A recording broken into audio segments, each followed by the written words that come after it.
Good morning and welcome to doctor on call. நம்ம நிகழ்ச்சியில் ஒவ்வொரு நாளுமே ஒவ்வொரு துறையை சார்ந்த சிறப்பு மருத்துவர்களை சந்திச்சுட்டு இருக்கோம். நீங்களும் உங்களோட ஆரோக்கியம் சம்பந்தப்பட்ட அத்தனை கேள்விகளுக்குமே 0444969444 இந்த நம்பருக்கு கால் பண்ணி சந்தேகங்களை கேட்டுட்டு இருக்கீங்க. அந்த வகையில் இன்னைக்கு global hospital doctor Murugan neuro paediatric வந்திருக்காரு. அவர்கிட்ட தொடர்ந்து பல விஷயங்களை கேட்டு தெரிஞ்சுக்கலாம். Good morning doctor. Good morning doctor. ஜென்ரலாக நியூராலஜி பற்றி ஒவ்வொரு வாரமும் திங்கக்கிழமைகளை பேசிட்டு வரும். ஆனால் நியூரோ பீடியாட்ரிக் இந்த டாப்பிக்கை கேட்கும்போது பார்த்துட்டு இருக்க ஆடியன்ஸ்க்கு இது என்ன விதமான ஸ்பெஷாலிட்டியாக இருக்கும்ன்ற கேள்விகள் வரும். ஸோ நியூரோ பீடியாட்ரிக்கை பற்றி டீட்டெயிலாக சொன்னீங்கன்னா பார்த்துட்டு இருக்க ஆடியன்ஸ்க்கு கொஞ்சம் விசிபிளாக இருக்கும். எல்லாருக்குமே தெரியும், சைல்டு ஸ்பெஷலிஸ்ட் குழந்தைகள் மருத்துவ நிபுணர் எல்லாருக்கும் தெரிஞ்சது. அதே மாதிரி அதில் ஒரு துறை தான் குழந்தைகள் நரம்பியல் நிபுணர் துறை அதில் ஒரு துறை. இதில் என்ன முக்கியம் அப்படின்னா, நரம்பியல் துறை அப்படின்னா பெரியவங்களுக்கு பார்க்குறவங்களே குழந்தைங்களுக்கு பார்ப்பாங்க, அது நிறைய இடங்களில் நடக்கும். பட்டு குழந்தைகளோட வியாதிகள் நிச்சயமாக வேறுபட்டது அடல்ட்டோட. ஸோ அதனால் அந்த நாலேஜ் உள்ள டாக்டர்ஸை பார்க்குறது ரொம்ப ரொம்ப முக்கியம். ஸோ அதில் தான் இப்போ என்னோடய ஸ்பெஷலைசேஷன் அப்படின்றது சில்ட்ரன் பிறந்ததுலேருந்து ஒரு 18 வருஷம் உள்ள குழந்தைங்களை மட்டும்தான் நான் பார்ப்பேன். ஏன்னா அவங்களுக்குள்ள வியாதிகளும் அதுக்கு கொடுக்குற ட்ரீட்மெண்ட்டும் அடல்ட்டுக்குள்ள வியாதிகளும் டோட்டலாக டிஃப்ரெண்ட். ஓகே, இந்த நியூராலஜி சம்மந்தப்பட்ட குழந்தைகள் நிறைய பேஷண்ட்ஸை நீங்கள் சந்திச்சிருப்பீங்க. பொதுவாக இந்த பிறந்ததுலேருந்து 18 வயசுக்குள்ளே என்னென்ன மாதிரியான நியூராலஜி சம்மந்தப்பட்ட வியாதிகள் அவங்களுக்கு வரும்? குழந்தை பிறந்ததுலேருந்து ஆரம்பத்தில் பார்த்தீங்கன்னா, குழந்தை நார்மலாக செய்ய வேண்டிய வளர்ச்சி விஷயங்கள் செய்கிறதில்ல. அந்த வளர்ச்சி டெவலப்மெண்டல் டிலே அப்படின்னு சொல்லுவோம். அந்த மைல்ஸ்டோன்ஸ்னு சொல்கிறது, குழந்தையோட வளர்ச்சியில் இப்போ 6 மாதத்தில் இதை செய்யணும், 12 மாதத்தில் செய்யணும், 2 வயசில் செய்யணும். ஸோ இந்த மாதிரி அந்தந்த வயசுக்குள்ளே வளர்ச்சி அடையாமல் போகிறது உண்டு சில குழந்தைங்க. அது ஒரு மேஜர் ப்ராப்ளம் அடிக்கடி பார்ப்போம்.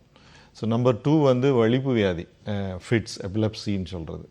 அது குழந்தைகளில் காமன். ஆக்சுவலாக அடல்ட் சில்ட்ரன் கம்பேரிசன் பார்த்தா அதிகமாக குழந்தைகளுக்கு தான் நடக்கும்.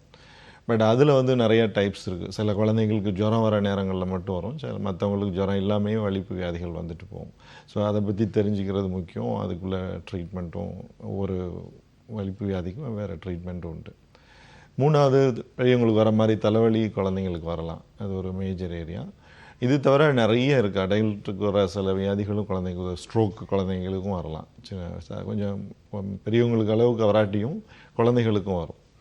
அது தவிர மற்ற ஒரு கை கால் வீக்னஸ் வருது, பல மூளைகளுக்கு இப்போ மூளைக்காய்ச்சல் அதனால் பாதிக்கப்படுறது, மூளைகளில் கட்டிகள் அதனால் குழந்தைகள் பாதிக்கப்படுறது. சிம்பிள் நம்ம இன்னைக்கு காலகட்டத்தில் பிஸி லைஃப்பில் நிறைய ரோட் டிராஃபிக் ஆக்சிடெண்ட்டில் பிரெயின் இன்ஜுரியோடு பார்ப்போம். மூளை தலை அடிபட்டு போச்சு, அதிலிருந்து அந்த குழந்தை நார்மலாக இருந்த குழந்தை அவங்களுக்கு பாதிக்கப்படுறது. ஸோ இந்த மாதிரி விஷயங்கள் அவங்களுக்கு உண்டு. இது தவிர ரேர் டிசீசஸ்ன்னு சொல்லுவோம். அப்போ பிரெயின் எப்படி வேலை செய்யும் அப்படின்னா, நிறைய ஒரு கெமிக்கல்ஸ், நியூரோ டிரான்ஸ்மிட்டர்ஸ், நியூரோ கெமிக்கல்ஸ்ன்னு சொல்லுவோம். இதெல்லாம் கரெக்டாக வேலை செஞ்சால் தான் ஒருத்தவங்க நார்மலாக சிந்திக்க முடியும், செயல்படவே முடியும்.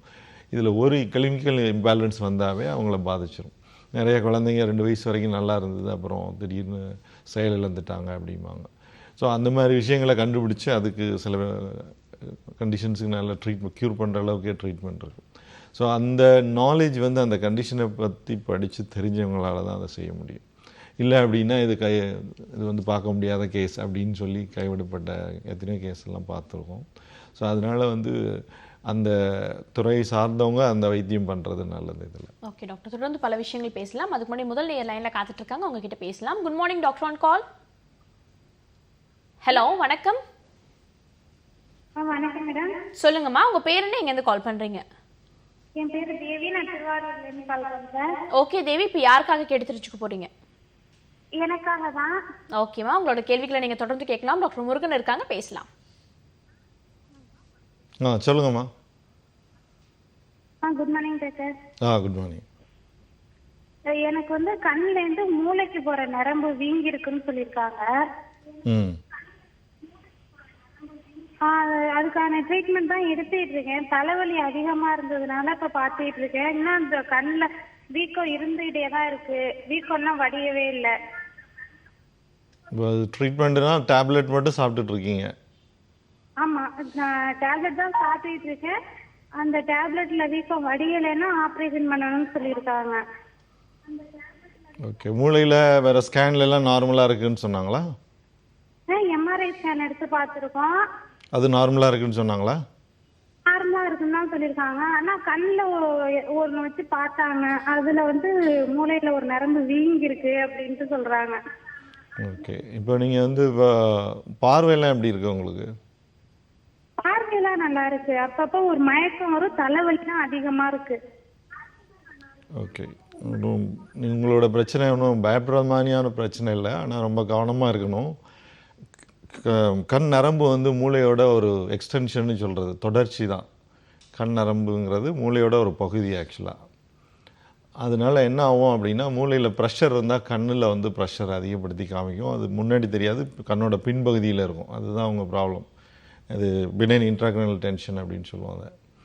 சில பேருக்கு டேப்லெட்லேயே குறையும், சில பேருக்கு வந்து ரொம்ப நாள்பட குறையலை அப்படின்னா முதுகில் ஊசி போட்டு அந்த ப்ரெஷரை குறைக்கலாம். ஒரு ஊசி நீர் எடுத்து அது மாதிரி குறைக்கலாம்.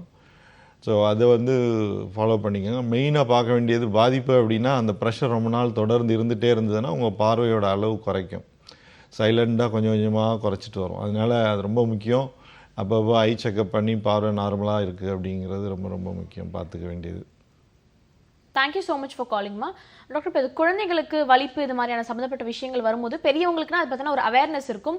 டக்குன்னு வலிப்பு வந்துச்சுன்னா என்ன மாதிரியான டேப்லெட் எடுத்துக்கணும், சுற்றி இருக்கவங்களுக்கும் பல விஷயங்கள் தெரிய வரும். ஆனால் குழந்தைங்களுக்கு ஃபர்ஸ்ட் டைம் ஃபிக்ஸ் வரும்போது பேரண்ட்ஸ் எல்லாருமே ரொம்பவே பேனிக் ஆகிடுவாங்க. ஸோ குழந்தைங்களுக்கு ஃபிக்ஸ் வந்தால் அவங்களை எப்படி நம்ம அவங்களுக்கான ஃபர்ஸ்ட் எய்ட் தர வேண்டியது இருக்கும் டாக்டர்? ஓகே. நார்மலாக செய்கிறத நான் சொல்கிறேன், அதிலேருந்து என்ன செய்யணும் அப்படிங்கிறத அடுத்து பார்ப்போம். நார்மலாக வந்து இப்போ நீங்கள் சொன்ன மாதிரி குழந்தை ஃபிட்ஸ் வந்தால் வந்து ஏதோ உயிர் போதா அப்படிங்கிற அளவுக்கு ஒரு பயத்தை உருவாக்கும். ஏன்னா அந்த மூளை வந்து டோட்டல் பாடியை ஷேக் பண்ணுது. ஒரு இமிடியேட்டாக ஒரு மயக்க நிலைக்கு அன்கான்சியஸ் ஸ்டேட்டுக்கு போவாங்க. எந்த பெற்றோருக்கும் யார் பார்க்குற யாருக்குமே அது ஒரு பயமுறுத்தல் இருக்கும். நானே சொல்வேன், நான் ஒரு டாக்டராகவே நான் பார்த்தா பயப்படுவேன். ஏன்னா அதோட அந்த ஃபிட்ஸோட தன்மை எப்படி, ஏன்னா நம்ம செயல் இழந்துருவோம், ஒன்றுமே பண்ண முடியல, ஏதோ நடக்குது நம்மளுக்கு முன்னாடி ஒரு டேஞ்சர் நடக்குது, ஆனால் செயல்படுத்த முடியலையே அப்படிங்கிற மாதிரி இருக்கும். நம்ம கைமீறி நடக்கும். அதில் என்ன ரொம்ப முக்கியம் என்ன அப்படின்னா, அந்த நடந்துகிட்ருக்க பாதிப்பை குறைக்கலாம், ஃபர்தராக வரக்கூடிய பாதிப்பை தடுக்கலாம். அதுதான் அதில் முக்கியமாக செய்ய வேண்டியது. ஏன்னா அந்த ஃபிட்ஸை எல்லோரும் கையில் மெடிசின் வச்சுட்டு இருக்க போகிறதில்ல. இப்போ என்னை வந்து ஒரு நோயாளி பார்த்துட்டாங்க அப்படின்னா, ஓகே அந்த அவசரத்துக்கு என்ன மெடிசின் கொடுக்கலான்ற அட்வைஸ் நான் கொடுத்துருவேன். பட் முதலாக வரையில் அந்த ப்ரிப்பேர்ட்னஸ் யாருக்குமே இருக்காது. ஸோ அதில் என்ன முக்கியம் அப்படின்னா, அந்த ஃபிட்ஸ் ஆகிட்டு இருக்க அந்த மூளையை ஃபர்தராக பாதிக்க விடாமல் பார்த்துக்கிறது முக்கியம். ஒரு ஃபிட்ஸ் வரையில் என்ன ஆகும், உடம்போட ப்ரீத்திங் சிஸ்டம் டிஸ்டர்ப் ஆகும், ஆக்சிஜன் எடுத்துக்கிறது குறையும். அதுக்கப்புறம் வந்து அவங்க மூச்சு எடுக்கிறதே வந்து ரொம்ப ஸ்லோவாகும். சில நேரம் ரொம்ப நேரத்துக்கு போணுச்சுன்னா ஹார்ட் பீட்டை குறைக்கிற அளவுக்கெல்லாம் போகும். அதுதான் அதில் மெயின் ப்ராப்ளமாக இருக்கும். ஸோ அதோட ப்ரையாரிட்டி ஃபஸ்ட் எய்டாக என்ன பண்ணணும், ஒரு குழந்தை என்ன வயசாக இருந்தாலும் சரி அவங்கள ஒரு கணிச்சு முடிந்தால் இடது பக்கமாக ஒரு கணிச்சு படுக்க வைக்கணும். ஏன் இந்த பொசிஷன் அப்படின்னா, அது ரெக்கவரி பொசிஷன் சொல்கிறது. அந்த பொசிஷனில் தான் வந்து கொஞ்சம் ப்ரீத் பண்ணுறது ஈஸி. ஏன்னா அந்த நேரத்தில் நம்மளோட தொண்டை நாக்கு எல்லாமே ஒரு செயலிழந்தாப்புல ஆகிடும். அந்த பொசிஷனில் கொஞ்சம் மூச்சு எடுக்கிறது வசதி. இன்னொன்று, ஒரு வாந்தியோ ஒரு ஃபுட்டு வெளியில் கொண்டு வராங்க, வாந்தி எடுக்கிறாங்க, ஒரு எச்சி வருதுன்னா சைடில் வெளியில் வர்றதுக்கு அந்த பொசிஷன் வசதியாக இருக்கும். இது ரெண்டும் அந்த நேரத்தில் ஒரு யூஸ்ஃபுல்லான விஷயம். இன்னொன்று வந்து காலங்காலமாக எல்லோரும் செய்கிறது, கையில் ஏதாவது ஒரு இரும்பை கொடுக்குறது, இரும்பு இருக்க இடத்த தேடி போய் அதை பிடிக்க வைக்கிறது. அது ஒரு பிரயோஜனமும் கிடையாது. ஏன்னா அறிவியல் பூர்வமாக ஒரு குழந்தைக்கு கையில் இரும்பு கொடுக்குறதுனாலையோ இரும்பை போய் பிடிக்க வைக்கிறதுனாலையோ அந்த ஃபிட்ஸை நிறுத்த முடியாது. என்ன இயற்கையாக நடக்கும் அப்படின்னா, நிறைய ஃபிட்ஸ் வலிப்புகள் என்ன அப்படின்னா 1 நிமிஷம் 30 செகண்ட் 2 நிமிஷம் அப்படின்னு இயற்கையாகவே நின்றோம். நம்ம நினச்சிட்ருப்போம் அந்த மெட்டலை கை கொடுத்தோம் அதனால தான் நிப்பாட்டுறோம் அப்படின்ட்டு. அது கிடையாது. அது முன்னாடி வைத்தியமே இல்லாத காலகட்டத்தில் ஏதோ ஒரு நம்பிக்கையின் பேரில் பண்ணிட்டு வந்தது. அது மாதிரி செய்ய வேண்டிய தேவை இனிமேல் இல்லை. பட் செயல்படுத்த வேண்டியது வந்து குழந்தை சேஃபாக இருக்கா, எதுலையும் இடிச்சிக்காமல் இருக்கா. ஒரு ஃபர்னிச்சரில் கூட இடித்து அடுத்த இன்ஜுரி வந்துடலாம், இல்லை ஒரு உயரமான இடத்துலேருந்து கீழே விழுந்துடலாம். ஸோ ஒரு ஃபிட்ஸ் வந்த எந்த நோயாளியே இமீடியேட்டாக ஃபர்தர் டேமேஜ் நடக்காமல் பார்த்துக்க வேண்டியது ரொம்ப முக்கியம். ஒரு இதில் இடிச்சிக்காமல் கீழே விழுந்துடாமல் முடிஞ்சால் தரையிலே படுக்க வச்சிடலாம். பெட் இருந்தால் பெட்டில் படுக்க வைங்க, இல்லாட்டி தரையில் படுக்க வைங்க. அதுலேயும் முக்கியமாக இந்த ஒரு கணிச்சு இடது பக்கமாக படுக்கணும்.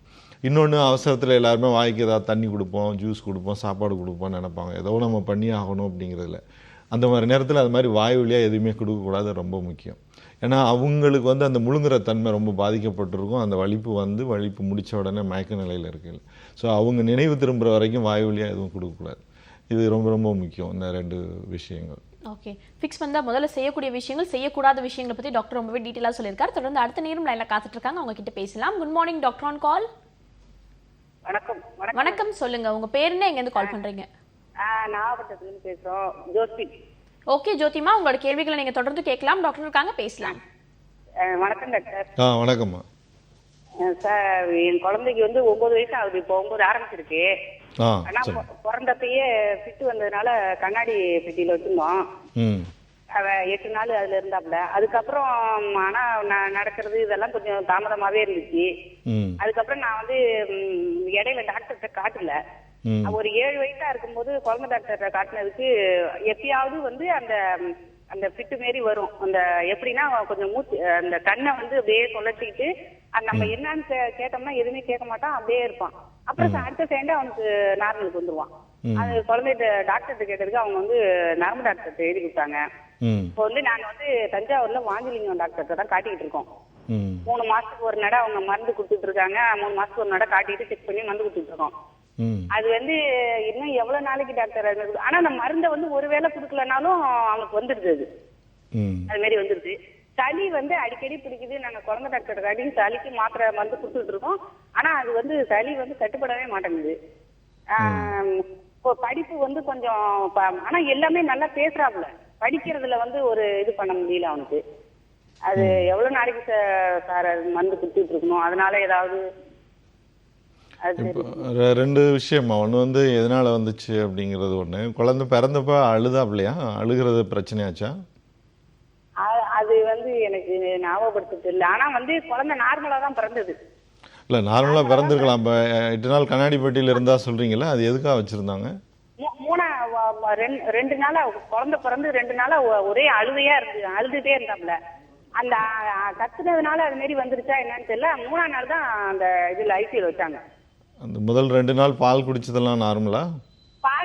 பால் வந்து இல்ல. அந்த 2 நாள் கத்தும்போது ஃபர்ஸ்ட் அவனுக்கு பால் கிடைக்கல. அதனால அப்படி ஆயிடுச்சா என்னங்கிறது தெரியல. ஆனா குழந்தை வந்து நார்மலா தான் பிறந்துச்சு. எனக்கு பிரஷர் இருக்குன்னு சொன்னாங்க.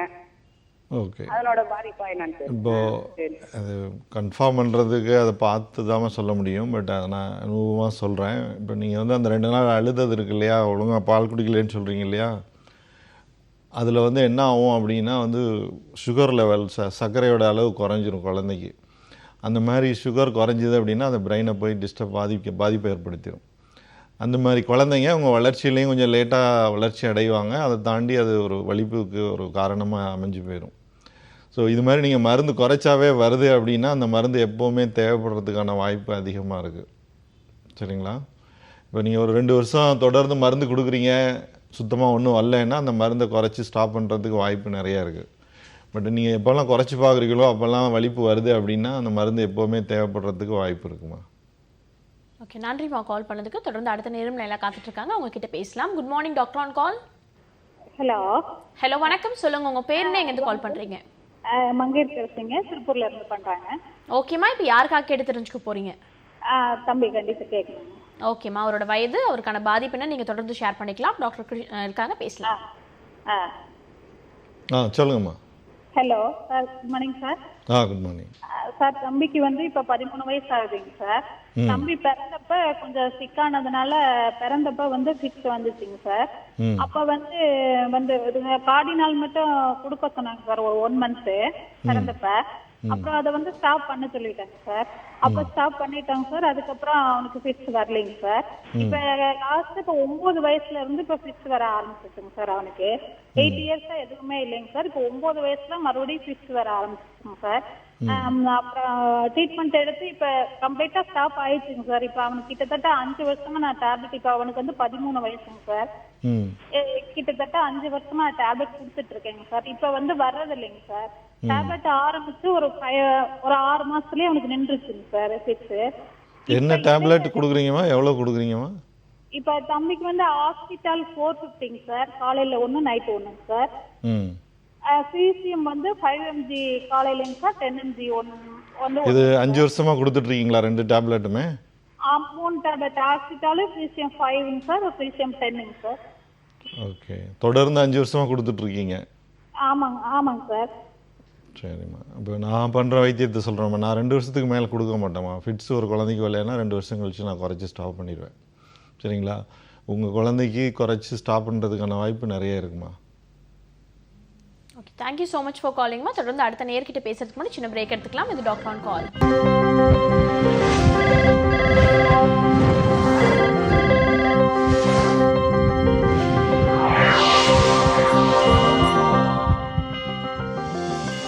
Welcome back to doctor on call. நரம்பியல் சம்பந்தப்பட்ட குழந்தைங்களோட பாதிப்பை பத்தி டீட்டெயிலா பேசுறதுக்காக டாக்டர் முருகன் வந்திருக்காரு. நீங்களும் உங்களோட குழந்தைகளுக்கான பாதிப்பை பத்தி கேட்டு தெரிஞ்சுக்கணும்னா 0444599444 இந்த நம்பருக்கு கால் பண்ணி உங்களோட டவுட்ஸ் கேட்டு தெரிஞ்சுக்கலாம். தொடர்ந்து அடுத்த நேரம் லைன்ல காத்துட்டு இருக்காங்க, அவங்க கிட்ட பேசலாம். Good morning. குட் மார்னிங், நீங்க லைன்ல தான் இருக்கீங்க, தொடர்ந்து பேசலாம். ஹலோ சார், நாங்க ஈரோட்ல இருந்து பேசுறேங்க. உங்க செல்விங்க. பேருமா? செல்விங்க மேடம். ஓகே செல்வி, உங்களோட கேள்விகளை நீங்க தொடர்ந்து கேட்கலாம். டாக்டர் முருகன் இருக்காங்க, பேசலாம். சார் சொல்லுங்கம்மா. ஹலோ சார், எனக்கு வந்து அடிக்கடி சிக்ஸ் வந்துருதுங்க சார். ரொம்ப டென்ஷனான வருதுங்க. ரொம்ப நேரம் அழுதுட்டு இருந்தா அது மாதிரி வந்துருதுங்க. அது எப்போலேருந்து இருக்குமா? அது இப்போ ஒரு 5 வருஷமா இருக்குதுங்க சார். இப்போ வர்றது உங்களுக்கு தெரியுமா? அது மாதிரி வர்றதுக்கு முன்னாடி இந்த கை கால்லாம் ரொம்ப ஒரு மாதிரி உதறிக்குங்க. அப்புறம் ஒரு மைண்டு கொஞ்சம் ரொம்ப வேகமா, மூளை வந்து ரொம்ப வேகமா செயல்படுற மாதிரி இருக்குங்க. இப்போ வந்துட்டு எவ்வளோ நேரத்துக்கு இருக்குமா அப்படி? ஒரு 1/2 hour இருக்குங்க. அதுக்கப்புறம் உடம்பு கை கால்லாம் ரொம்ப அடிச்சு போட்ட மாதிரி ரொம்ப டயர்ட் ஆயிருங்க.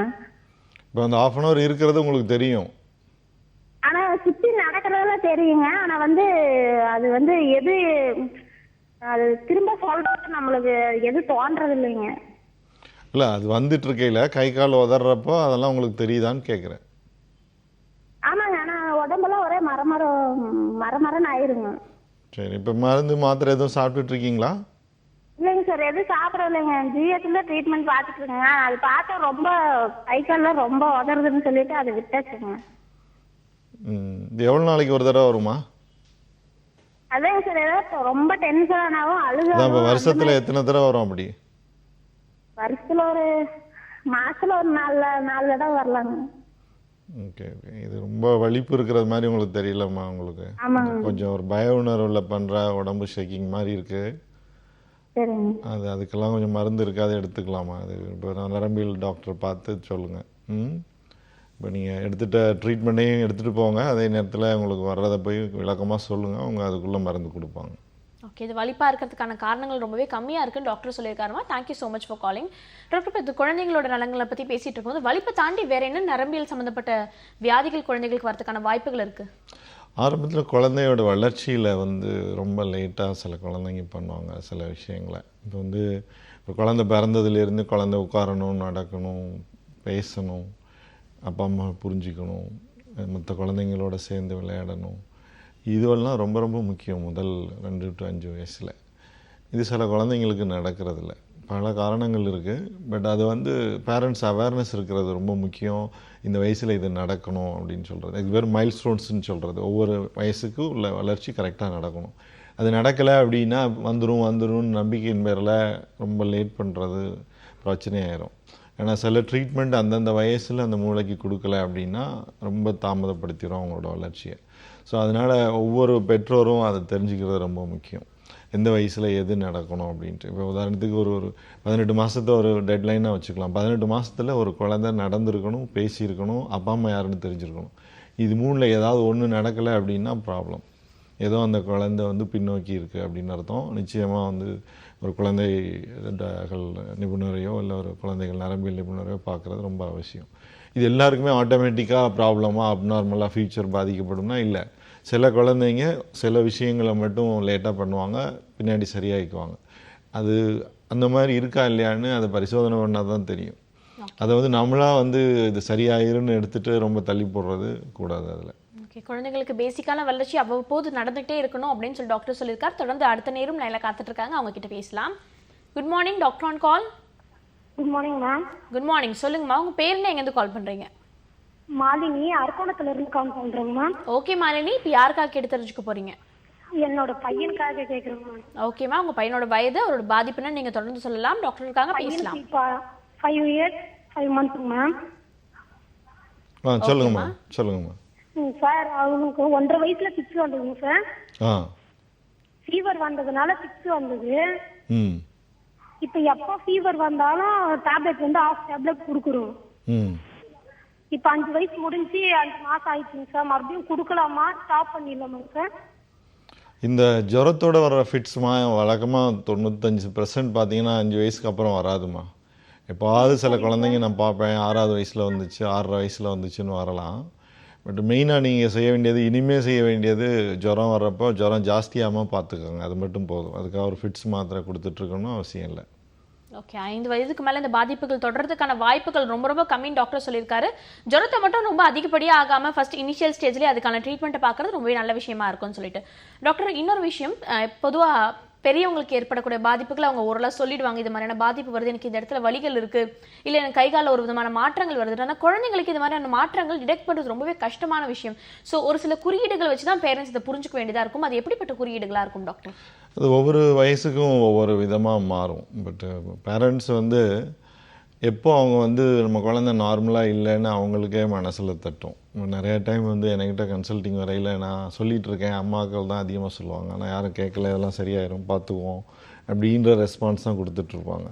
அது உதாரணத்துக்கு ஒரு பக்கமாக ஒரு ஸ்ட்ரோக் வந்து அது பிறக்கிறதுக்கு முன்னாடியோ பிறக்கிற டயத்தில் நடந்திருக்கும். ஒரு கை காலை வீக் ஆயிரும் சில குழந்தைங்களுக்கு. ஸோ அவங்க பார்த்தீங்கன்னா ஹேண்ட் ப்ரிஃபரன்ஸ்னு சொல்லுவோம். 2 வயசில் தான் ஒரு குழந்தை வலது கையோ இடது கையோன்னு நிச்சயமாக யூஸ் பண்ண முடியும். அது வரைக்கும் ரெண்டையும் ஈக்குவலாக தான் அவங்க யூஸ் பண்ணுவாங்க.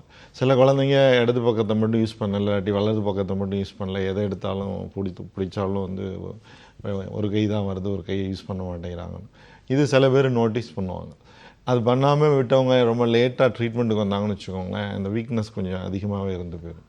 அதுக்கு பதிலாக ரொம்ப சீக்கிரமாக அதுக்குள்ளே ட்ரீட்மெண்ட் எடுத்து ஒரு ஃபிசியோதெரப்பி எக்ஸசைஸ்லாம் பண்ணால் ஆல்மோஸ்ட் ஒரு நார்மல் அளவுக்கு அந்த ஸ்ட்ரென்த் அந்த சைடில் கொண்டு வந்துடலாம்.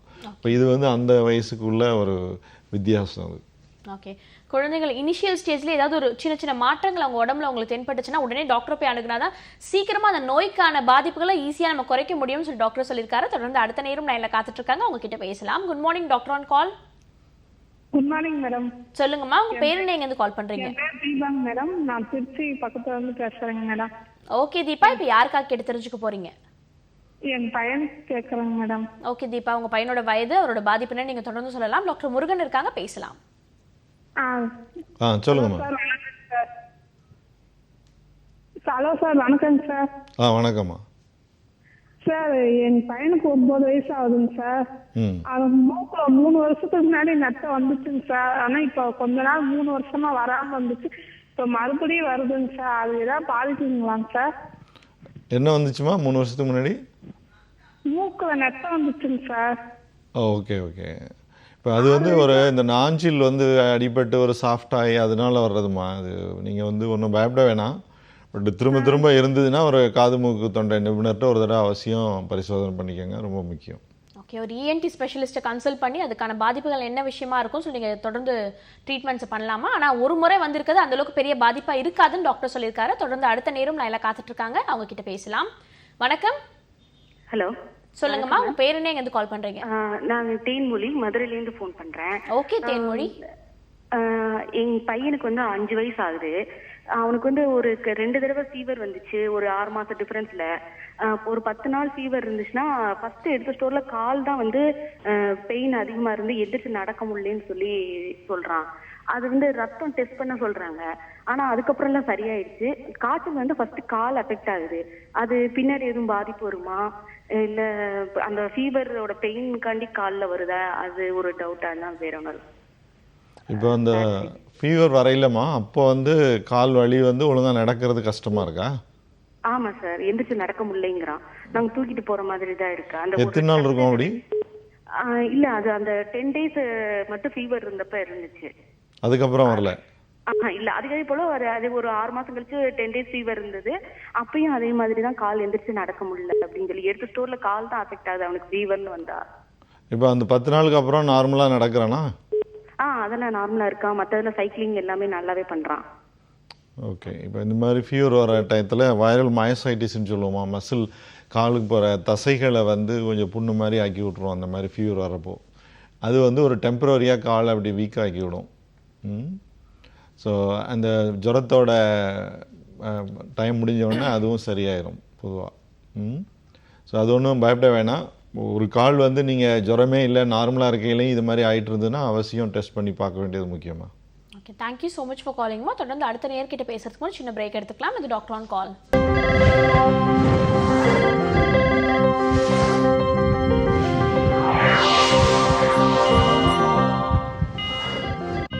Welcome back to the show doctor on call. இன்னைக்கு நம்ம நிகழ்ச்சியில குழந்தைகளுக்கு வரக்கூடிய நரம்பியல் சம்பந்தப்பட்ட நோய்களை பத்தி பேசிட்டு இருக்கோம். தொடர்ந்து அடுத்த நேரம் லைன்ல காத்துட்டு இருக்காங்க, அவங்க கிட்ட பேசலாம். Good morning. Morning madam. Good morning. வணக்கம், சொல்லுங்கம்மா உங்க பேர் என்ன, எங்க இருந்து கால் பண்றீங்க?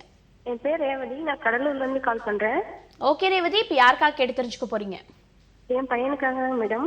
ஓகேம்மா, அவரோட வயது அவரோட பாதிப்புன்னு நீங்க தொடர்ந்து சொல்லலாம். டாக்டருக்காக பேசலாம். வயது 4 வயசு மேடம். Hello sir. சொல்லுங்க. என் பையனுக்கு 4 வயசுங்க சார். 1 வயசு இருக்கும்போது ஃபிக்ஸ்னால ஃபர்ஸ்ட் டைம் ஃபிக்ஸ் வந்தது. எந்த வயசுலமா? 1.5 வயசுல. 1.5 வயசுல சார். முதல் 3 தடவை ஃபீவர்னால தான் சார் ஃபிக்ஸ் வந்தது. அதுக்கப்புறம் ரெகுலரா வர ஆரம்பிச்சிச்சு. அதுவே ஒரு பாதிப்பா ரெகுலரா டெய்லி வர ஆரம்பிச்சிச்சிங்க சார். டாக்டர்கிட்ட செக் பண்ணதுக்கு எடுத்து பார்த்தாங்க. எம்ஆர்ஐல எல்லாம் எதுவும் ப்ராப்ளம் இல்லை, ஈட்ல ப்ராப்ளம் இருக்குன்னு சொன்னாங்க சார். ட்ரீட்மெண்ட் எடுத்து இப்போ 2 வருஷமா ட்ரீட்மெண்ட் எடுத்து நரம்பியல் டாக்டர்கிட்ட காமிச்சதுமே ஆனா சரியாயிடுச்சு, ஃபிக்ஸ் வரல. திருப்பி எந்த ப்ராப்ளமும் இல்லைன்ட்டு இப்போ லாஸ்டா இஜி எடுத்து பார்த்துட்டு எல்லாம் சரியாயிடுச்சு, ப்ராப்ளம் இல்லை, நிறுத்தலாம்னு சொல்லிட்டு நிறுத்திட்டோம் சார். இப்போ தொடர்ந்து ஒரு 2 வருஷமா மருந்து சாப்பிட்டுருக்கோம்ல சார், ஃபிக்ஸ் மருந்து. அதனால எதுவும் சைடு எஃபெக்ட் எதுவும் வருமான்னு கேட்டு தெரிஞ்சுக்கலாம்னு நினைக்கிறேன் சார். ஓகே, ஃபிட்ஸுக்கு சாப்பிட மருந்துனால சைடு எஃபெக்ட் எடுத்துகிட்டு இருக்கப்போ மட்டும்தாம்மா இருக்கும், பின்னாடி ஃபியூச்சரில் வராதுமா. சரிங்களா?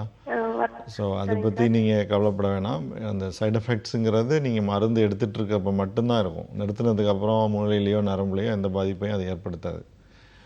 நம்பர் 2 ஃபிட்ஸை குறைக்கிறதுக்காக கொடுக்குற மருந்துமா, அந்த கொஞ்சம் சைடு எஃபெக்ட் இல்லாமல் எந்த மருந்துமே கிடையாது. அதனால் பட் அப்படியே இருந்தாலும் நீங்கள் எடுத்துகிட்டு இருக்கப்போ பார்த்தது தான், நீங்கள் புதுசாக எதுவுமே பார்க்க மாட்டீங்க. Okay, thank you so much for காலிங்மா. தொடர்ந்து அடுத்த நேரம் இணைப்பில் காத்துட்டு இருக்காங்க, அவங்க கிட்ட பேசலாம். Good morning doctor on call. Hello வணக்கம், சொல்லுங்கம்மா உங்க பேர் என்ன, எங்க இருந்து கால் பண்றீங்க? மேடம், லட்சுமி பிரியா மேடம், திருப்பந்தூர்லேருந்து பேசுகிறேன் மேடம். ஓகே லக்ஷ்மி பிரியா, இப்போ யாருக்காக கேட்டு தெரிஞ்சுக்க போறீங்க? எங்கள் பெரிய பாப்பாவுக்கு வந்து பிக்ஸ் வேறு மேடம். 9 வயசு வரைக்கும் பிக்ஸுக்கு டேப்லெட் எடுத்துட்டு இருந்தால் பாப்பா இறந்துருச்சு. இப்போ 1 மாசம் தான் ஆகுது. 2வது ஒரு குழந்தை இப்போ தான் 1 வயசு ஆகுது மேடம். அந்த குழந்தைக்கு வந்து குழந்தை பிறந்துட்டே எல்லாமே டெஸ்ட் எடுத்து பார்த்தாங்க, எல்லாமே நார்மல்னு சொன்னாங்க. ஆனால் பிளட் டெஸ்ட் எடுத்து பார்த்தாங்க மேடம். அதில் டிஎன்ஏ டெஸ்ட் எடுத்துட்டு இது டவுன் சிம்டம் இருக்கு அப்படிங்கிறாங்க மேடம். இப்போ 1.25 வயசு ஆயிடுச்சு தம்பிக்கு. இப்பதான் எழுந்து நடக்கிறான். அம்மா அப்பாவுக்கு அத்தை தாத்தா சொல்றான். தலை மட்டும் ஒரு சைடு சாச்சாப்ல வச்சுக்கிட்டு டிவி பாக்குறான். ஆனா மற்ற பொருள் எடுக்கிறப்பெல்லாம் நேரா ஸ்ட்ரைட்டா இருக்கான். அதான் எப்படின்னு தெரியல. டவுன் சிம்டம் இருக்குங்கிறாங்க. நாங்க இந்த மாதிரிக்கு மூளை நரம்பியல் டாக்டர் சில பேர் காமிச்சு இந்த மூளை வளர்ச்சிக்குள்ள ஏதாவது மருந்து சாப்பிடலாம் அப்படின்னு சொல்றாங்க. அதான் என்னன்னு கேட்கலாம். 2 விஷயமா. நம்பர் 1 வந்து 1.5 வயசுக்கு ஆல்மோஸ்ட் உங்கள் குழந்தை வளர்ச்சி பார்த்தீங்கன்னா நல்லா தான் இருக்குது. நடக்கிறது, பேச ஆரம்பிக்கிறது, நல்ல விஷயங்கள் அந்த வயசுக்குள்ள வளர்ச்சி. அத்தை தாத்தா சொல்றாங்க சார். இது நிறைய சேரை பிடிச்சிட்டு தள்ளி போயிடறான், கை விட்டு 2 ஸ்டெப் வச்சா விழுந்துடுறான். இல்லை அது வந்துருமா. ஒரு நார்மலாக நோக்கி அவர் இம்ப்ரூவ் ஆகிட்டு இருக்காரு, அது வந்துடும். இன்னொரு அடுத்த 2 மாசத்துல தனியாக நடக்க ஆரம்பிச்சிருவாரு. பையன்ட்டு தான் இருக்கணும், அடுத்தவங்கள்ட்ட இருக்க மாட்டான். ஆனால் எங்கள் பெரிய பாப்பா வந்து எல்லாத்துட்டையும் போகும். அந்த மாதிரி கம்பேர் பண்ணாதீங்கம்மா. அப்படி கம்பேர் பண்ணாதீங்க. ஒரு குழந்தை இன்னொரு குழந்தையோட மாற்றத்தோடு தான் வளரும். ஸோ அது மாதிரி கம்பேர் பண்ணாதீங்க. பட் அவர் வந்து அந்த கரெக்டான பாதையில் போயிட்டுருக்காரு வளர்ச்சி விதமாக. இப்போ இந்த டெஸ்ட்டை பற்றி சொன்னீங்களா, அதில் என்ன வந்ததுன்னு சொல்கிறீங்க? பிளட் டெஸ்ட்டில் டவுன் சிம்டம் சொல்லி நாங்கள் 24 குரோமோசோம் ஏதோ இதாக இருக்குது அப்படின்னு. அது டவுன் சிண்ட்ரோம்ங்கிறது கன்ஃபார்ம்டுன்னு சொல்லிட்டாங்களா? டவுன் சிம்டம் சொல்லி எழுதி கொடுத்துருக்காங்க. டாக்டர் சொல்லியிருக்காங்க, சைல்டு டாக்டர் தான், குழந்தைங்க டாக்டர் சொன்னாங்க, மூளை நரம்பு டாக்டர் எடுத்துகிட்டு வர சொன்னாங்க. அந்த ரிப்போர்ட்டை காமிச்சு அதை கன்ஃபார்ம் பண்ணிக்கோங்கம்மா. டவுன் சிண்ட்ரோம் அப்படிங்கிறது கொஞ்சம் குறைபாடு உள்ள ஒரு விஷயமா. அதுக்கு கொஞ்சம் எக்ஸ்ட்ரா சப்போர்ட் தேவைப்படும். சில குழந்தைங்களுக்கு தைராய்டு ப்ராப்ளம் இருக்கும், அதெல்லாம் செக் பண்ணி அதுக்குள்ளே மெடிசின் இருக்கும். வளர்ச்சி கொஞ்சம் ஸ்லோவாக பண்ண வாய்ப்பு இருக்குது. அதனால் அவருக்கு சப்போர்ட் பண்ணி தான் அந்த வளர்ச்சியை நம்ம நார்மலுக்கு கொண்டு வர வேண்டியது இருக்கும். அதுக்கான நிறைய குழந்தைங்க இருக்காங்கம்மா டவுன் சிண்ட்ரோம் ப்ராப்ளத்தோட. தமிழ்நாட்டிலே இருக்காங்க. அதுக்கு அசோசியேஷன்லாம் இருக்குது ஹெல்ப் பண்ணுறதுக்கு.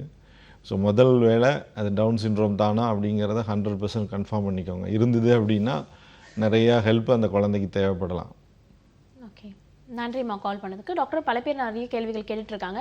பொதுவா இன்னொரு விஷயம் என்னன்னு பார்த்தீங்கன்னா, இந்த வலிப்புக்காக மாத்திரைகள் தொடர்ந்து எடுக்கும்போது குறிப்பா பெண் குழந்தைகளுக்கு பிற்காலத்துல அவங்களோட கர்ப்பப்பையிலையோ இல்லைன்னா அவங்களுக்கு குழந்தை பிறப்புலையோ ஏதாவது பாதிப்புகள் வரதுக்கான காரணங்கள் அதிகமா இருக்குன்னு சொல்றாங்க. அது ஒரு மித்தா இல்லைன்னா உண்மையா டாக்டர்? அது மோஸ்ட்லி அது மித்துன்னு தான் சொல்லுவேன். 1-2 உண்மைகள் இருக்குது. அது எல்லா ஃபிட்ஸ் மெடிசினும் அந்த பின்னாடி குழந்தை பெற்றுக்கிற ரீப்ரொடக்டிவ் எபிலிட்டியை டிஸ்டர்ப் பண்ணாது. அது ஒரு 20 ஃபிட்ஸ் மெடிசின் இருக்குன்னா 1-2 மெடிசினுக்கு மட்டும் அந்த ஓவரீஸை போய் பாதிக்கிற தன்மை உண்டு.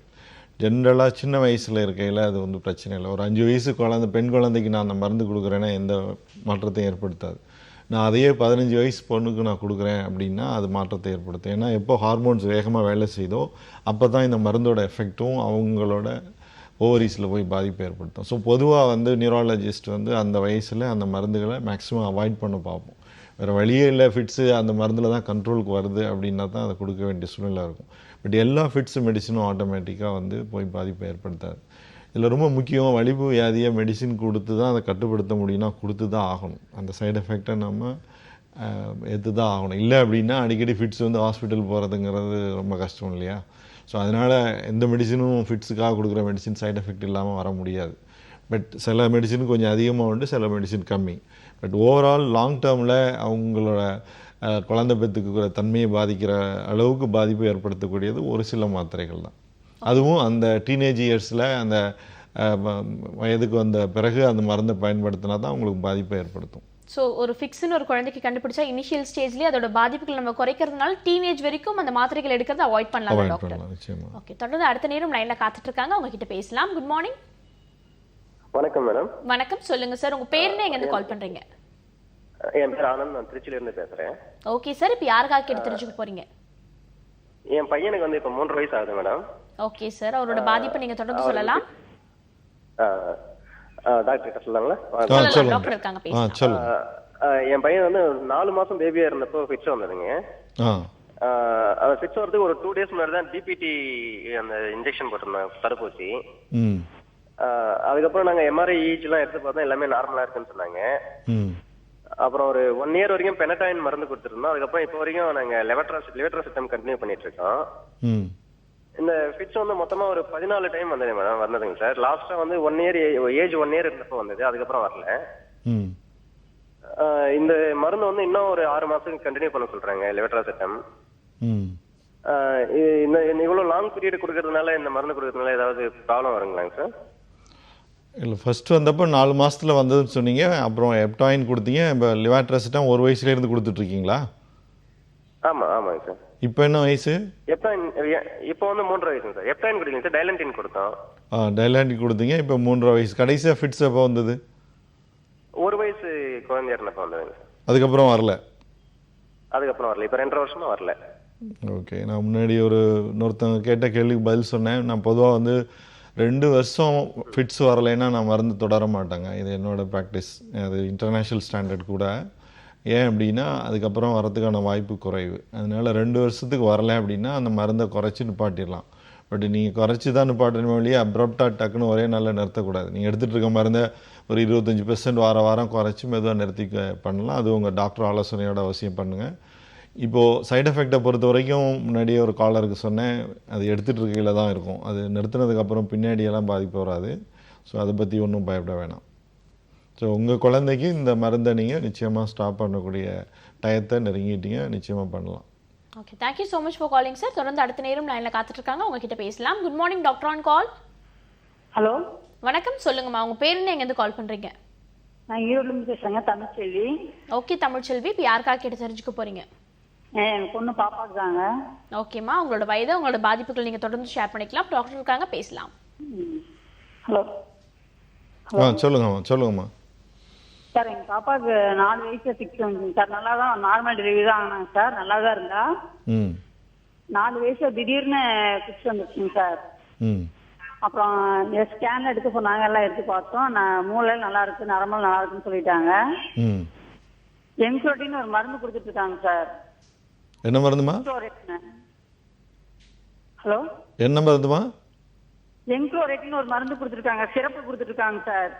ஓகேப்பா, சரி. என்க்ரோட்டின் அதான் அந்த சிறப்பு தாங்க சார் கொடுத்துட்டு இருக்கிறோம். ம் ஆனா எனக்கு கொஞ்சம் படிப்பு எழுதுறாங்க சார், படிக்க கொஞ்சம் நினப்பு கொஞ்சம் கம்மியா இருக்குதுங்க சார். ஞாபகம் மறந்துடுறாங்க சார், எதுவும் சொல்லி கொடுத்தா உடனே மறந்துடுறா. இப்போ வந்து 4 வயசா? இப்ப 9 பிறந்திருக்குதுங்க சார், 9 வயசு ஆகுதுங்க சார். 9 வயசு. மருந்து 4 வயசுலேருந்தே கொடுத்துட்ருக்கீங்க? அவங்க இனிப்பில் இல்லை சார், அவங்க இனிப்பில் இல்லை. தொடர்ந்து அவங்களுக்கான பதில்களை நீங்கள் கொடுக்கலாம். இப்போது 4 வயசில் நீங்கள் வந்து கொடுக்க ஆரம்பிச்சிங்கன்னாமா இப்போது ஃபிட்ஸ் வந்துட்டுருக்கா இல்லையா அப்படின்னு நீங்கள் கேட்க முடியல. அப்படி இருந்தால் தாம்மா நீங்கள் 9 வயசு வரைக்கும் கொடுத்துட்டு போகணும். இல்லை அப்படின்னா நான் முன்னாடியே சொல்லிட்டு இருந்தேன், 2 வருஷம் ஃபிட்ஸ் வராமல் இருக்குது, வலிப்பு வராமல் இருக்குது, கொடுத்துட்ருக்க மருந்தில் கண்ட்ரோலில் இருக்குன்னா 2 வருஷம் கழித்து குறைச்சி ஸ்டாப் பண்ணலாம். நம்பர் 1.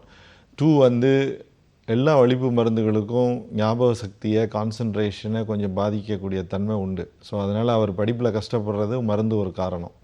ஸோ இப்பொழுதைக்கு நீங்கள் நிறுத்துனீங்க அப்படின்னா முறையாக தான் நிறுத்தணும், மெதுவாக தான் நிறுத்தணும். நிறுத்தினதுக்கப்புறம் அவரோட படிப்பில் இம்ப்ரூவ்மெண்ட் நிச்சயமாக பார்ப்பீங்க. நன்றிம்மா கால் பண்ணதுக்கு. தொடர்ந்து அடுத்த நேரம் இணைப்பில் காத்துட்டு இருக்காங்க, உங்ககிட்ட பேசலாம். Good morning doctor on call. Hello, வணக்கம், சொல்லுங்க உங்க பேர், எங்கேருந்து கால் பண்றீங்க? மேம் நான் ரேவதி மரிப்பாக்கம்லேருந்து கால் பண்ணுறேன். ஓகே ரேவதி, இப்போ யாருக்காக கேட்டு தெரிஞ்சுக்க போறீங்க? என்னோட son ma'am, his 7 years old. ஓகேம்மா, உங்களோட சொல்லுங்கள். பேசலாம். Good morning sir. Good morning sir, என்னோட சைல்டு வந்து hyper active sir, freedom baby, hyper active. கொஞ்சம் நடக்கும் போதே கொஞ்சம் விழுந்து எழுந்துக்கிற மாதிரி நடக்கிறான். இன்னமும் மெக்கானல் ஜெட் வந்து கொடுத்தாங்க பீடியாட்ரிஷியன், அதெல்லாம் வந்து கண்டினியூ பண்ணி கொடுங்கன்னு சொல்லிட்டு இருக்காங்க. ஹலோ, என்ன கொடுத்துட்ருக்காங்கம்மா? மெக்கானல் ஜெட் சிரப் சார். மெக்கானல்? ஆமாம் சார், மெக்கானல். எதுக்குன்னு சொல்லி கொடுத்தாங்க? நர்வ்ஸ்லாம் ஸ்ட்ரென்த் ஆகும். ரொம்ப நடக்கும்போதே கொஞ்சம் ஸ்டிஃபா நடக்கல, ரொம்ப லூஸா நடக்கிறான். இப்போ என்ன வயசுமா? He's 7 sir. பட் எதையும் பிடிக்காம நடப்பார் இல்லையா? பிடிக்காம நடப்பார் சார். இப்போ படி ஏறுறப்ப சில நேரம் கீழே விழுந்துருவாரா? படியெல்லாம் ஏறி இறங்கலாம் சார், ஆனால் விழுந்து எழுந்துக்கிறான். ஓகே, போன வருஷம் இருந்ததுக்கு இந்த வருஷம் பெட்டரா? அப்படிதான் சார் இருக்கிறான் அவன். இல்லை, முன்னாடி ஒரு 2 வருஷத்துக்கு முன்னாடி கம்பேர் பண்ணுறப்போ இப்போ கொஞ்சம் பெட்டராக நடக்க முடியுதான்னு கேட்குறேன். 2 இயர்ஸ்க்கு முன்னாடி இப்போ கொஞ்சம் பெட்டர் சார். ஓகே, அது சில பேருக்கு கோஆர்டினேஷன் ப்ராப்ளம்னு சொல்லுவோமா, அது வளர வளர மூளை வந்து ஸ்ட்ரென்த்து கொடுத்துட்டே வரும், அது இம்ப்ரூவ் ஆகிட்டே வருமா, சரிங்களா? அதை வந்து கொஞ்சம் பயிற்சியின் மூலம் ஒரு பாலை வச்சு எக்ஸசைஸ் மாதிரி விளையாட விடலாம், ஒரு வேறு சர்ஃபேஸில் நடக்க விட்டு பழக்கப்படுத்துங்க. தேவைப்பட்டால் ஒரு ஆக்குபேஷனல் தெரப்பி எக்ஸசைஸ்லாம் கொடுத்தீங்கன்னா அது இன்னும் கொஞ்சம் சீக்கிரம் இம்ப்ரூவ் ஆவார். இது வளர்ச்சி அடைய அவரோட ஏஜ் மேலே போக போக அவர் இம்ப்ரூவ்மெண்ட் காமிச்சிட்டே வருவார். ஓகே, பயப்பட வேண்டிய அவசியம் கிடையாது. காலப்போக்கில் அது சரியாயிடும். அது மட்டும் இல்லாமல் ஒரு ஸ்பெஷலிஸ்ட்டை நீங்கள் மீட் பண்ணி அதுக்கான ஸ்பெஷலான ட்ரீட்மெண்ட்ஸ் கொடுத்தீங்கன்னா இன்னும் கொஞ்சம் இம்ப்ரூவைசேஷன் அதிகமாக இருக்கும் டாக்டர் சொல்லியிருக்காருமா. தொடர்ந்து அடுத்த நேர்கிட்ட பேசுறதுக்கு முன்னாடி ஒரு சின்ன பிரேக் எடுத்துக்கலாம். இது டாக்டர் ஆன் கால்.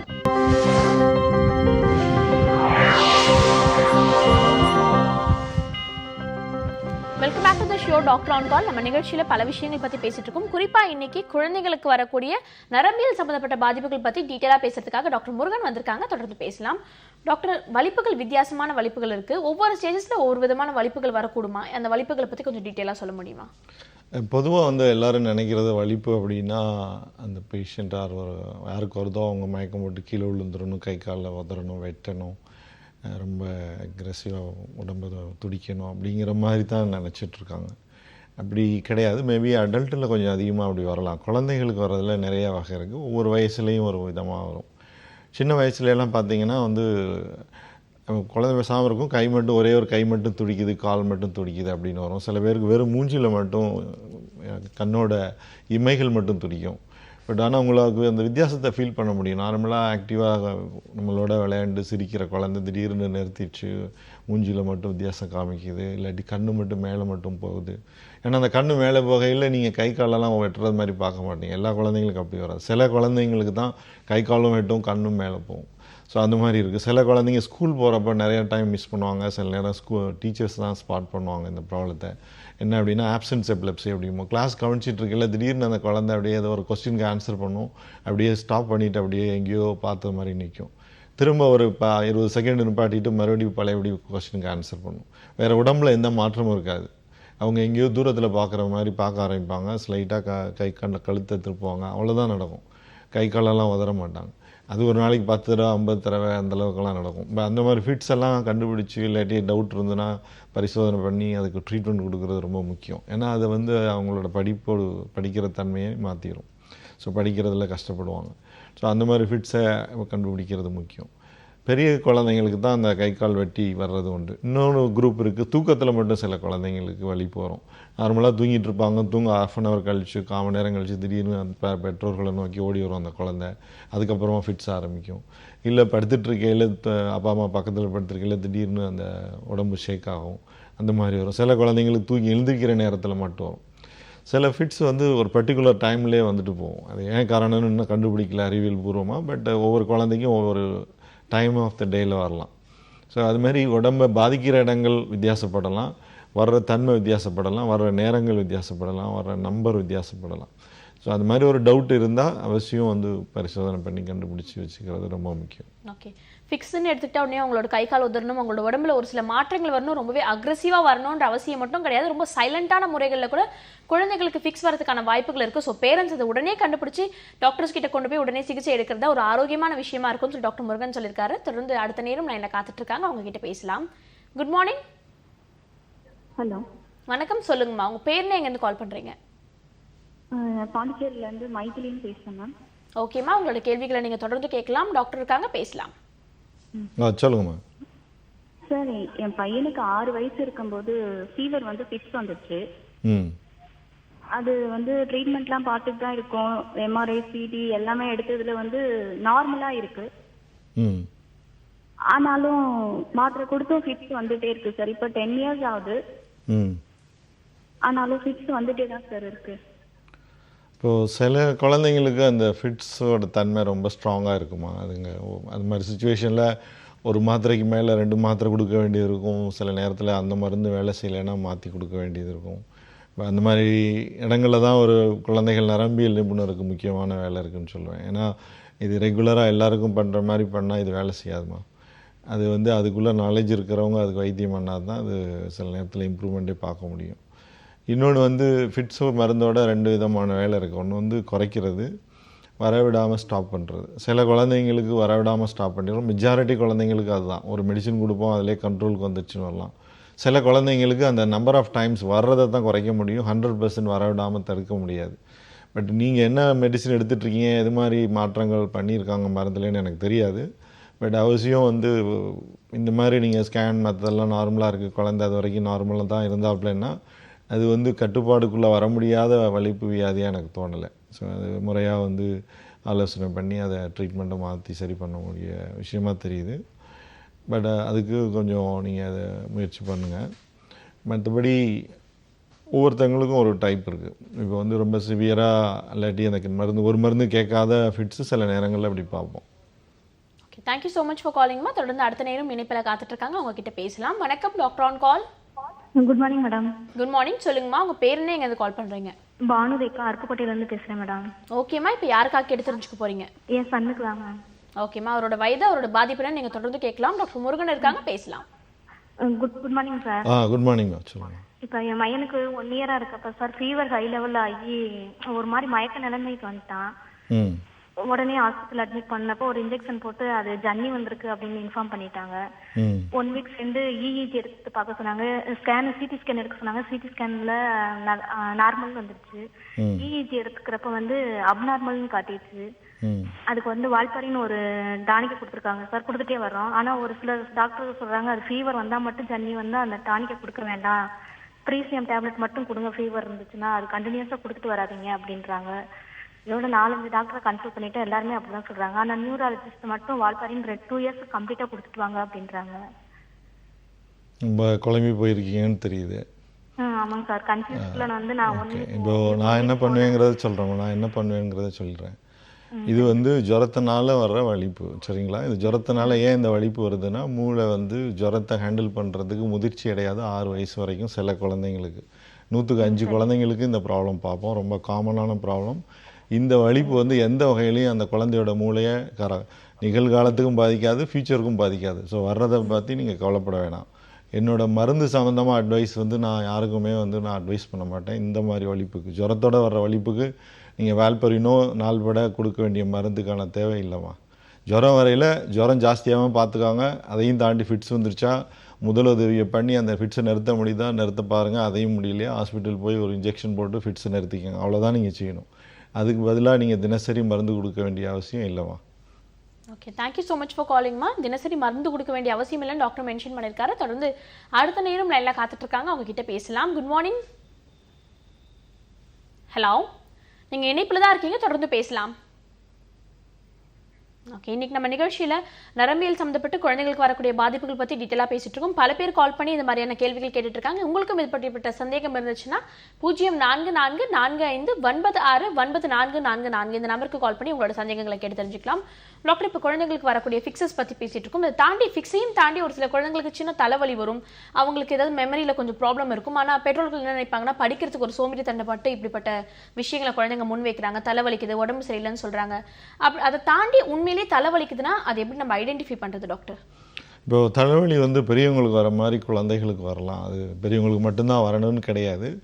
ஏதாவது ஒரு நாள் அப்படி வேணால் சொல்லிட்டு போகலாம், படிக்க பிடிக்கல, டயர்டாக இருக்குன்னு சொல்லலாம் அப்படின்னு. ஒரு குழந்தைக்கு திரும்ப திரும்ப தலைவலி வருது, அவங்க ஸ்கூலுக்கே போக முடியல, போயிட்டு திரும்ப ஸ்கூலில் இருந்து திரும்பி வர்றாங்க, தினசரி நடக்குது, இல்லை வாரத்தில் 2-3 நாள் நடக்குது அப்படின்னா அந்த தலைவலி அவங்கள நிச்சயமாக டிஸ்டர்ப் பண்ணுதுன்னு அர்த்தம்.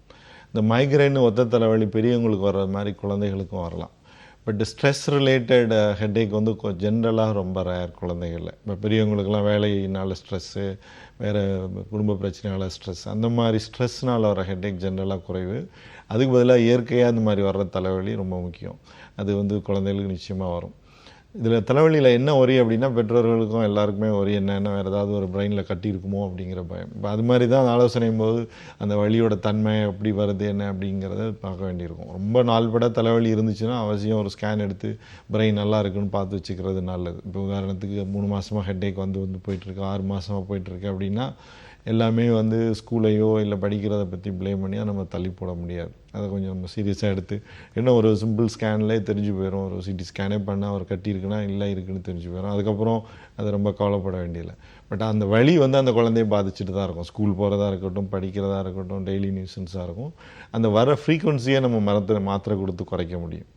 அந்த மாதிரி அடிக்கடி தலைவலி வர்றதுக்கு ஒரு 4-5 டயட் சொல்கிறேன். சிம்பிள், வீட்டில் நம்ம சாப்பிட்றதில் அவாய்ட் பண்ண வேண்டிய டயட். ஒன்று நம்பர் 1 சாக்லேட் இருக்கக்கூடாது. சாக்லேட் கலந்த எந்த ஃபுட்டுமே அவங்க சாப்பிடக்கூடாது.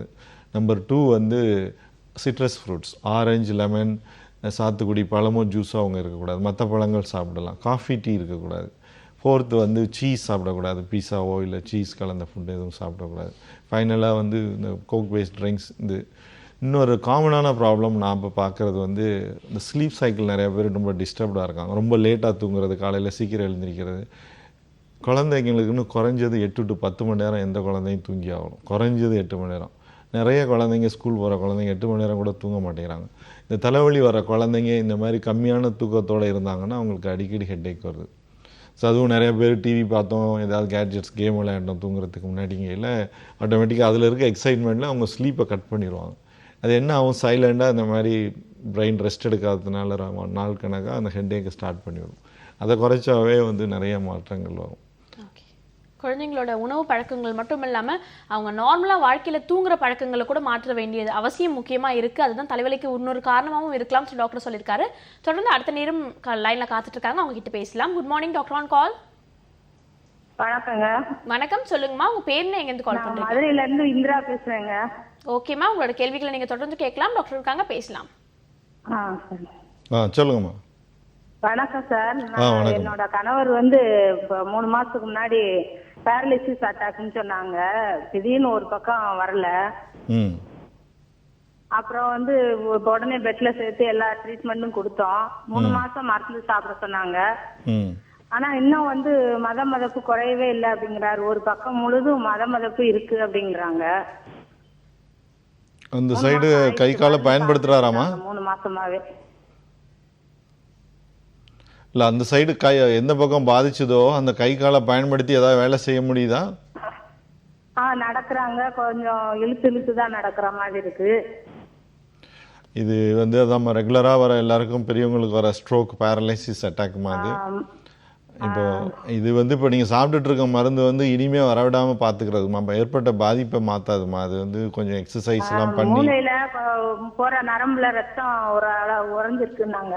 ஆமாம், அது வந்து பெர்மனெண்ட்டாக நார்மல் ஆக்க முடியாதுமா. இருக்கிறத நம்ம வந்து ஃபிசியோதெரப்பி எக்ஸசைஸ் எல்லாம் கொடுத்து நல்லா இம்ப்ரூவ் பண்ணலாமா. அது மட்டும்தான் செய்ய முடியும். நன்றிம்மா கால் பண்ணதுக்கு. தொடர்ந்து அடுத்த நேரம் இணைப்பில் காத்துட்டு இருக்காங்க, உங்ககிட்ட பேசலாம். குட் மார்னிங் டாக்டர் ஆன் கால். வணக்கம், நீங்க லைன்ல தான் இருக்கீங்க, தொடர்ந்து பேசலாம். ஹலோ. இன்னைக்கு நம்ம நிகழ்ச்சியில் நிறைய பேர் கால் பண்ணி நிறைய விதமான கேள்விகள் கேட்டு தெரிஞ்சுக்கிட்டாங்க. குறிப்பாக இன்னைக்கு குழந்தைகளுக்கு வரக்கூடிய நரம்பியல் சம்மந்தப்பட்ட வியாதிகள் பற்றி ரொம்பவே தெளிவாக பதில்கள் சொன்னீங்க. அது மட்டும் இல்லாமல் அவங்களோட டயட் பேட்டர்ன், ஸ்லீப்பிங் பேட்டர்னை மாற்ற வேண்டியது ரொம்பவே அவசியமான விஷயம் நீங்கள் மென்ஷன் பண்ணிருக்கீங்க doctor. Thank you so much for coming. Thank you. இந்த ஒரு மணி நேரம் ஃபுல்லாக ஆரோக்கியம் சார்ந்த பல விஷயங்களை நீங்கள் கேட்டு தெரிஞ்சுட்டு இருந்திருப்பீங்க. இதே போல நாளைக்கும் வேற துறையை சார்ந்த சிறப்பு மருத்துவரோடு உங்களை வந்து சந்திக்கிறேன். Until then, this is Kritika telling bye from you all.